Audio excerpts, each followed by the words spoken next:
যারা skill worker ভিসায় 3 বছরের ভিসা নিয়ে আসছেন তাদের এক্সটেনশনের সময় চলে আসছে, নতুন নিয়মে যারা আসছিলেন তাদেরকে মনে রাখতে হবে যে তারা যখন এক্সটেনশন করবেন ভিসা শেষ হওয়ার আগেই এক্সটেনশন করতে হবে।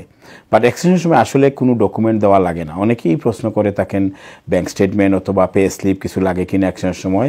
এক্সটেনশনের সময় কোনো ডকুমেন্ট লাগে না, শুধু একটা কস্ট দিতে হয় যে এমপ্লয়ারের কাছে আছেন ওই এমপ্লয়ারের কস্ট দেওয়ার জন্য কিন্তু এমপ্লয়ারের অ্যালোকেশন থাকা লাগে।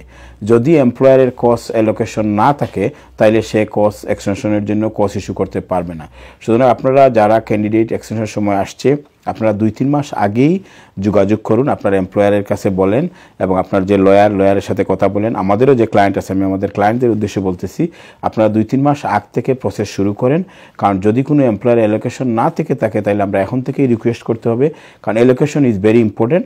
কারণ আপনার এক্সটেনশনের ক্ষেত্রে এটা কস্ট ইস্যু করতে হবে, কতদিনের আপনার কস্ট লাগবে, মানে বাকি 2 বছরের জন্য কস্ট ইস্যু করতে হবে এবং সেই কস্ট এবং বিআরপি কার্ড দিয়ে ভিসা প্রসেস করা যাবে। আর কোনো ডকুমেন্ট দিতে হয় না, শুধু কস্ট এবং বিআরপি দিয়ে আপনি নতুন ভিসা ফি দিয়ে নতুন আইএইচএস ফি দিয়ে ভিসা অ্যাপ্লিকেশন করলেই হয়ে যাবে।